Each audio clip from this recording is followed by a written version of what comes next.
Assalamualaikum, Bumi. Waalaikumsalam, Bu Anita. Bagaimana kabarnya hari ini? Alhamdulillah, kabarnya sehat, Bu. Tapi ini ada sedikit yang mengganjal, Bu Nita, dalam hati saya. Seperti itu ya. Pertemuan ini kan juga tujuannya kita akan membahas banyak hal terkait dengan permasalahan. Kalau boleh tahu, kira-kira apa yang mengganjal di hati Ibu? Iya, Bu. Ini saya mau curhat ya, Bu. Masalahnya di sekolah saya, Bu. Nggak apa-apa ya, Bu? Tidak apa-apa, Bu, monggo. Terkait dengan ini loh, Bu. Di kelas saya ini anak-anak kok sering sekali ya membuang sampah sembarangan. Misalnya di dalam laci meja itu loh, Bu. Padahal saya sudah sering ingatkan, Bu. Oh, pembahasan pembicaraan kali ini, Bu, ingin membahas terkait pentingnya membuang sampah pada tempatnya ya? Iya, Bu. Betul sekali, Bu. Kira-kira apa sih permasalahan yang terjadi di lingkungan Ibu terkait dengan sampah ini, Bu? Nah, jadi di kelas saya itu selain banyaknya sampah, Bu, anak-anak kayaknya malas sekali, Bu, buang sampah. Padahal di depan kelas itu juga ada tong sampah, Bu, yang ada tutupnya. Mungkin anak-anak tidak mau membuka tutup sampahnya, Bu. Malah membuangnya di atas tutupnya sampah itu, Bu. Oh, seperti itu ya. Mereka malah membuang di atas tutupnya. Iya, jadi nampaknya anak-anak itu kayak kurang memperhatikan kebersihan, Bu. Juga tidak menghiraukan bahayanya sampah gitu, Bu. Jadi terkait kurang perhatiannya anak-anak terhadap kebersihan, itu kira-kira menurut Ibu apa ya penyebabnya? Iya, ini Bu, nampaknya anak-anak kurang termotivasi, Bu. Artinya mereka itu tidak tahu bahaya-bahaya sampah, sehingga mereka itu membuang sampah sembarangan, Bu, tidak pada tempatnya, Bu. Mungkin apa ada penyebab yang lain lagi selain kurang pahamnya mereka terhadap dampak sampah? Iya, Bu. Barangkali mereka juga tidak ada motivasi, Bu, untuk bisa menjaga kebersihan kelas. Mereka itu juga kurang sadar yang dia lakukan, Bu, bisa mengganggu orang lain. Jadi memang penyebabnya itu banyak ya, dan terkait penyebab masalahnya sudah Ibu sampaikan. Saya yakin berita ini pasti sudah berpikir beberapa macam rencana untuk memberikan solusi terkait permasalahan yang ada. Kira-kira apa yang bisa dilakukan untuk memberikan solusi terhadap masalah yang ada? Iya, Bu. Kira-kira untuk mengatasi itu rencana saya mau ini, Bu. Nanti di pembelajaran itu saya akan memutarkan video, Bu, tentang bahaya dunia sampah. Begitu sehingga mereka agar sadar, Bu, bahwa tindakan yang dia lakukan itu ternyata sangat membahayakan, Bu. Selain dari segi kebersihan juga tidak baik. Ya kan hari kesehatan tidak baik. Tindakan itu juga mengganggu orang lain, Bu. Jadi nanti akan saya putarkan video tentang bahaya-bahaya sampah, Bu. Tidak membuang sampah sembarangan. Wah, sangat bagus itu Bu. Dengan tampilan video visual, anak akan mengerti konsep bahaya-bahaya sampah. Insya Allah bisa membuat siswa lebih sadar. Lalu ada hal lain lagi yang akan gimana? Iya Bu, kalau ini kan di lingkungan kelas saya Bu nanti juga ada rencananya ini biar kayaknya tidak hanya di kelas saya Bu, di kelas-kelas lain juga seperti itu Bu. Takutnya kan masih anak-anak dari kelas saya kebiasaannya seperti itu. Nanti dia juga akan membuang sampah di lingkungan sekolah juga.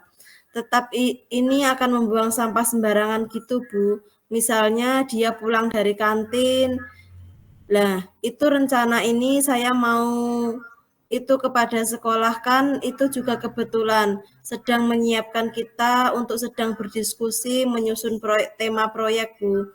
Barangkali nanti bisa kita ambil yang paling urgen atau yang paling pas, Bu, untuk mengelola bumi lestari. Jadi nanti itu fokusnya, Bu, tentang penanganan sampah. Ya, bagus itu. Jadi dampaknya tidak hanya untuk kelas itu, tapi juga seluruh kelas yang ada di sekolahan. Itu sehingga dampaknya akan dirasakan adalah lingkungan sekolahnya itu.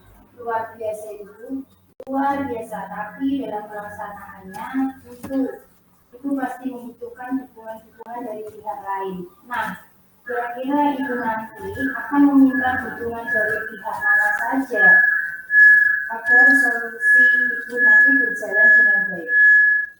Iya Bu, yang jelas nanti saya akan minta dukungan yang pertama yaitu dari kepala sekolah Bu. Ya karena kalau sekolah itu yang menentukan kan kepala sekolah.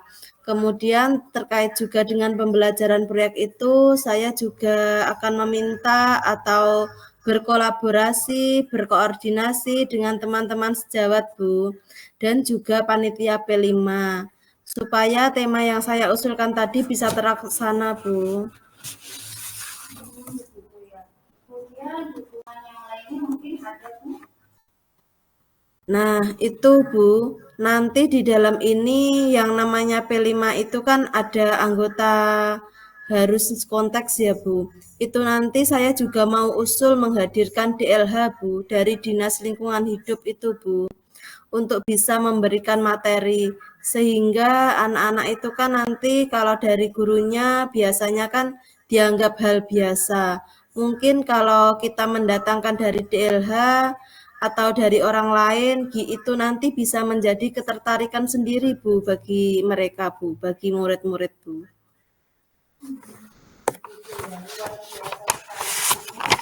Jadi langkah yang dilaksanakan sepertinya insya Allah bisa berdampak positif untuk sekolah itu. Nah, agar kegiatan yang ibu rencanakan ini terkait dari berbagai dukungan itu, sekarang kira-kira apa yang akan dilakukan sebagai bentuk dari pertanggungjawaban dari ide atau solusi yang dilakukan itu? Ya karena kebetulan saya ini juga mengurusi P5 ya Bu. Yang jelas untuk pertanggungjawaban nanti saya akan berkoordinasi Bu dengan kepala sekolah dan juga saya akan berkolaborasi dengan teman sejawat untuk membuat tema dan topik proyek ini yang sesuai dengan solusi tadi Bu. Tujuan saya yaitu bisa membuang sampah di tempatnya, kemudian kita mengelola sampahnya itu Bu. Sehingga anak-anak dia akan tahu Bu bahayanya dari sampah itu seperti apa. Ternyata sampai dia bisa nanti mengelola dengan baik, maka permasalahan ini nanti insya Allah akan bisa terselesaikan Bu. Luar biasa sekali itu ya. Jadi langkah yang akan ibu lakukan sepertinya saya sangat yakin sih itu akan berjalan dengan sangat baik dan pasti akan berdampak untuk sekolahan dengan apalagi untuk pengisian lingkungan di sekolah itu biasanya sekolah itu biasanya menjadi sekolah yang ramah lingkungan. Bukankah begitu? Iya Bu, baik Bu. Kemudian sekarang dari awal sampai akhir. Makanya secara tidak sadar juga menyampaikan solusi juga. Sekarang kondisi ibu yang tadi ketika saya akan bertanya kabar ibu ada yang ganjal. Nah, sekarang apakah masih ada yang ganjal? Alhamdulillah Bu Anit, setelah tadi ngobrol dengan panjenengan, ternyata saya juga mempunyai solusi dari permasalahan yang selama ini saya alami begitu Bu. Saya sangat mengucapkan terima kasih Bu atas bimbingannya Bu.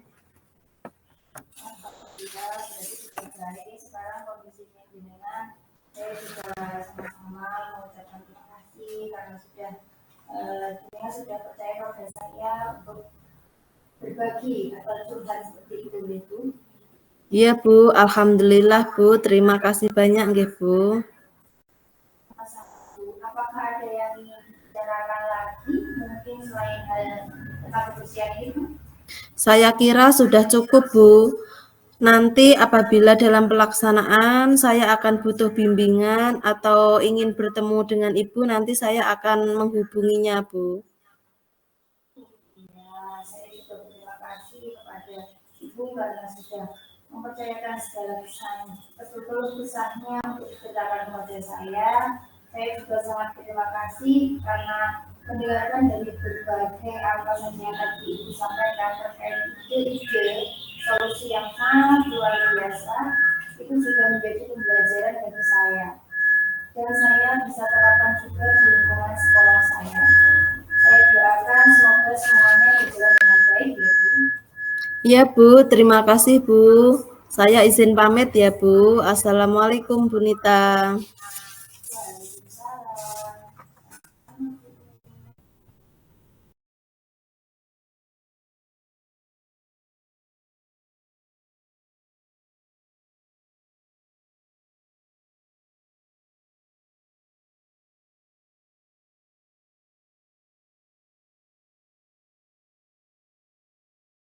Waalaikumsalam. Lah ya. Dan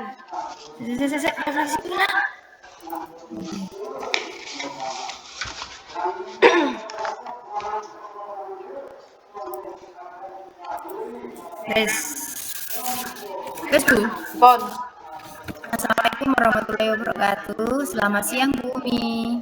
Waalaikumsalam warahmatullahi wabarakatuh, Bu Nita. Selamat siang juga, Bu. Bagaimana Bu kabarnya hari ini, Bu? Alhamdulillah Bu dalam keadaan sehat, kalau secara jasmani. Tapi kalau rohani saya, ya ada sedikit masalah nih Bu yang mengganjal di benak saya. Bagaimana kalau Bu Umi sendiri kabarnya? Alhamdulillah, Bu, sehat, Bu. Bagaimana Bu dengan keluarga Bu Nita? Apakah juga sehat, Bu?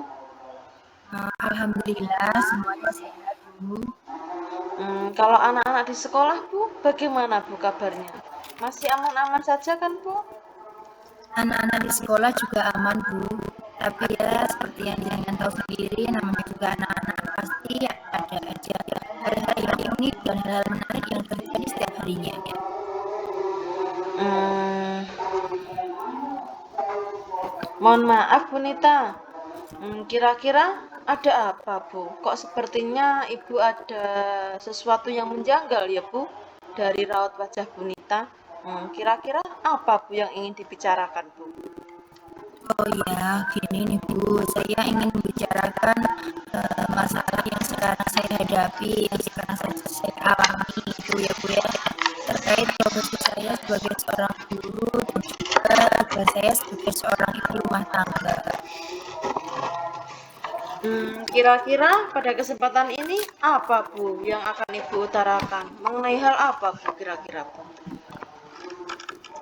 Pada kesempatan kali ini saya ingin mengutarakan masalah bagaimana saya bisa memanajemen waktu sebaik mungkin di posisi saya yang harus bekerja sebagai seorang guru dan juga sebagai seorang ibu rumah tangga. Saya ingin bagaimana saya bisa melaksanakan dan membagi waktu saya itu sehingga semuanya berjalan dengan baik dan seimbang. Jadi pada hari ini tentang apa yang telah diutarakan oleh Bu Nita, kira-kira prioritas atau dari skala 1 sampai 10 itu di mana posisinya Bu Nita saat ini? Dan untuk pencapaian yang ingin akan dimulai Bu Nita. Oh iya, gini ya Bu, posisi saya saat ini benar-benar sedang semrawut Bu. Di sekolah banyak sekali pekerjaan yang harus saya selesaikan dalam waktu yang bersamaan. Selain tugas pokok saya sebagai guru untuk mengajar ataupun melakukan pembelajaran di kelas, ternyata banyak sekali kegiatan-kegiatan lain yang memang juga harus saya kerjakan. Misalnya saja kemarin itu waktu setelah anak-anak melaksanakan PAT kan harus koreksi, kemudian dilanjutkan dengan mengerjakan raport. Selain itu juga bersamaan dengan PMM yang pada tanggal 30 Juli itu kan harus selesai, harus 100%, semuanya titik-titiknya seperti itu. Kemudian saya baru selesai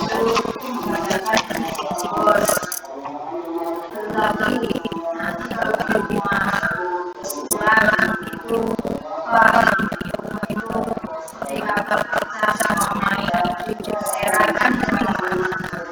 Di lantai, ada kamar, anak saya sekarang masih kecil, masih tahu. Itu semuanya seperti main punya saudaranya itu datang ke rumah, semuanya sulitnya juga berantakan rumah. Nanti kalau malam itu habis maghrib saya ada jadwal mengelas anak-anak kelas 2 sama kelas 3 itu setiap hari sampai hari Jumat. Itu misalkan nanti di grup itu saya info ya, hari ini lesnya libur, itu anak-anak tetap aja datang ke rumah, nggak mau kalau diliburkan. Kan saya sebenarnya juga capek pengen istirahat seperti itu, tapi kalau mereka sudah datang kan akhirnya juga nggak bisa. Kemudian nanti setelah selesai les baru saya mengerjakan tugas PGP. Sebenarnya saya seperti itu merasa sungkan sekali dengan keluarga, karena saya merasa waktu saya dengan keluarga itu kurang, Bu. Kalau menurut saya posisi saya sekarang itu berada di posisi 7. Jadi mau apa pasti ada yang terlewati, ada yang seperti itu. Iya, betul sekali ya Bu Nita apa yang telah dikatakan oleh Bu Nita. Memang ya Bu, memanajemen waktu itu bukan hal yang mudah untuk dilakukan. Ya, seperti saya sendiri sebagai seorang wanita yang memiliki profesinya sama dengan Bu Nita.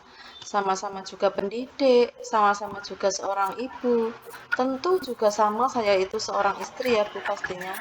Keluh kesah yang dialami oleh Bu Nita kebanyakan juga sama apa yang dilakukan, apa yang dirasakan oleh ibu-ibu yang lain ya Bu Nita ya.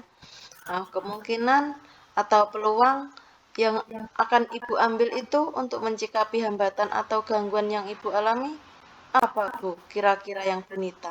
Apa Bu solusinya untuk ini Bu, masalah ini Bu kira-kira Bu? Kalau terkait solusi, saya punya rencana bagaimana saya bisa meningkatkan efektivitas saya untuk menjalankan rutinitas sehari-hari, untuk bisa memanage waktu dengan baik. Jadi ketika tadinya saya kan berada di posisi 7, saya berharap kedepannya posisi itu berubah menjadi 9, seperti itu Bu. Misalnya ketika di sekolah, saya akan membuat skala prioritas, membuat daftar tugas-tugas ataupun kegiatan yang harus saya kerjakan. Dimulai dari kegiatan-kegiatan yang harus diselesaikan dalam waktu dekat. Itu akan saya tulis di atas, kemudian semakin ke bawah seperti itu. Kalau sudah nanti akan saya tandai. Hal itu bisa dilakukan setelah kita selesai mengajar. Kan kalau jeda waktu dari selesai mengajar sampai jam pulang itu kan sekitar 3 jam. Itu akan saya manfaatkan sebaik mungkin Bu untuk mengerjakan administrasi. Meskipun kadang juga ada gangguan ya, misalkan pas mau mengerjakan seperti itu ada yang diajak keluar makan atau ngajak keluar kemana gitu, atau mungkin diajak ngobrol seperti itu. Tapi nanti saya akan mengusahakan untuk mengelola waktu, memanage waktu dengan baik. Saya harus tahu mana yang penting dan mana yang kurang penting seperti itu. Kemudian selain itu juga kolaborasi atau kerjasama di sekolah dengan rekan sejawat itu sangat penting. Kalau ada tugas itu jangan diberikan, jangan diberikan kepada satu guru saja, tapi hendaknya dibagi-bagi. Semua bisa mengerjakan, semua bisa merasakan bagaimana rasanya dikejar-kejar waktu untuk menyelesaikan suatu pekerjaan. Kemudian kalau di rumah mungkin nanti saya akan lebih memprioritaskan keluarga. Jadi setelah sampai rumah itu karena anak saya masih kecil ya Bu ya, saya akan utamakan anak saya dulu kalau memang memungkinkan memenuhi kebutuhannya, misalkan minta makan ataupun minta jajan ataupun minta disiapkan peralatan ngajinya. Kan anak saya itu masih kecil. Memang sih sudah mandiri tapi belum sepenuhnya mandiri 100% seperti itu. Kemudian nanti kalau suami saya memang kan tidak tiap hari di rumah, hanya Jumat Sabtu Minggu. itu saya akan berusaha memaksimalkan waktu untuk melayani beliau seperti itu, meskipun pekerjaan rumah sangat banyak dan juga mungkin saya juga masih membawa pekerjaan saya dari sekolah ke rumah. Seperti itu, Bu. Ya, betul sekali ya, Bu ya. Pastinya dalam manajemen waktu harus punya solusi ataupun strategi ya, Bu ya. Karena tentunya tidak semua yang kita bayangkan akan berjalan dengan mulus dan baik-baik saja. Pasti di dalamnya banyak sekali gangguan atau hambatan yang dapat menghalangi ya, Bu ya, dalam memanajemen waktu itu. Kira-kira apakah Bunita sudah mempunyai solusi untuk mengatasi gangguan ini, Bu? Gangguan atau halangan tersebut, Bu? Apakah ada ukuran keberhasilan dari rencana yang ingin Ibu lakukan? Juga bagaimana, Bu, cara Ibu mengantisipasi gangguan tersebut ya, Bu ya? Cara yang akan saya lakukan untuk mengantisipasi kalau misal ada tugas tambahan ya Bu ya. Yang pertama saya akan mengendalikan diri saya dulu. Misalnya saya akan beristighfar ketika ada pekerjaan yang datang bersamaan dan saya merasa pusing ataupun juga kita akan mengendalikan diri, mengembalikan semuanya kepada Allah dan yakin kalau Allah akan memberikan jalan keluar terhadap masalah-masalah yang kita hadapi. Kemudian juga komunikasi, terutama di rumah. Keluarga kan mereka tidak tahu dengan apa yang kita kerjakan, apa yang kita hadapi waktu itu. Karena dengan komunikasi mereka akan lebih tahu dan memahami kita. Kemudian di sekolahan juga seperti itu. Komunikasi dengan rekan sejawat itu sangat penting sekali, Bu. Ya, benar sekali Bu Nita ya. Memang ya Bu, komunikasi itu hal yang sangat penting sekali dengan keluarga maupun dengan rekan sejawat di sekolah. Selain komunikasi dengan keluarga juga merupakan unsur yang terpenting untuk memberikan motivasi ya Bu ya, atau semangat kepada kita untuk melakukan sesuatu. Tanpa semangat mungkin kita nggak bisa Bu secerah ini ya Bu ya. Bagaimana mood kita itu tercipta itu biasanya dari rumah ya Bu ya. Ya, bagus sekali ya Bu Nita. Jadi masalah apa yang sudah Ibu utarakan sudah ada juga solusinya. Intinya Bu Nita juga sudah bertanggung jawab, juga sudah mampu. Tidak lupa juga Bu Nita sudah sadar diri ya Bu ya, menyadari sebagai makhluk hidup itu ciptaan Allah. Kita harus tetap bertawakal, berpasrah, dan beristighfar ya Bu ya. Itu sudah sangat bagus sekali menurut saya Bu. Dan sekarang apa Bu kira-kira Bu? Umpan balik yang telah kita perbincangkan kali ini ya Bu ya. Ya, kalau umpan balik yang bisa saya berikan setelah kita melakukan percakapan ini, saya tentunya merasa lebih tenang, saya merasa sangat lega sekali, merasa plong karena sudah mengutarakan semua yang saya alami kepada Bu Umi. Sebagai wanita sudah sewajarnya kalau kita ada masalah kita pasti butuh teman curhat. Sehingga kalau ada teman curhat itu akan sangat membantu sekali meringankan beban pikiran kita. Kita akan merasa lebih percaya diri dalam menghadapi masalah yang sedang kita hadapi. Ya, baiklah Bu Nita. Alhamdulillah ya Bu, sudah mendapat pencerahan, juga menemukan solusinya Bu. Semoga kita selalu bisa saling berbagi ya Bu, entah kapan, bukan menasihati saja. Kita saling berbagi pengalaman ya Bu ya, juga mencari solusinya bersama-sama. Semoga Bu Nita tetap bisa menjalankan aktivitasnya dengan lancar, tetap diberi kesehatan, tetap diberi kesabaran yang berlimpah-limpah ya Bu ya, bisa memanajemen waktu dengan baik juga. Dan untuk kedepannya kita bisa berbincang-bincang lagi ya Bu ya, mungkin dengan masalah yang berbeda di lain waktu ya Bu ya. Iya Bu Umi, saya juga mengucapkan banyak terima kasih atas waktu yang diberikan kepada saya untuk berbincang-bincang dengan saya hari ini. Ya, sama-sama Bu Nita, semoga sukses dan sampai ketemu minggu depan ya Bu ya. Assalamualaikum. Waalaikumsalam.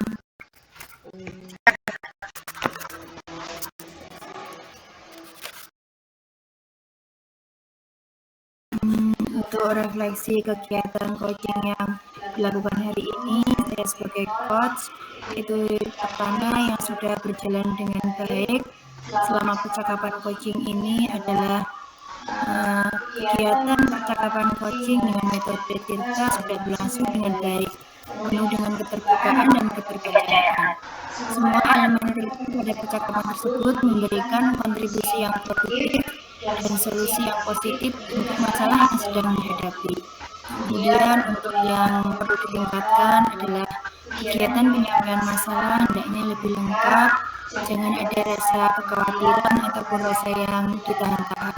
Kemudian yang saya lakukan supaya tetap dalam kondisi present adalah fokus dan mendengarkan dengan baik apa yang sedang dibicarakan, serta saya akan melakukan timing stop dalam waktu yang singkat jika tidak sengaja saya kehilangan fokus.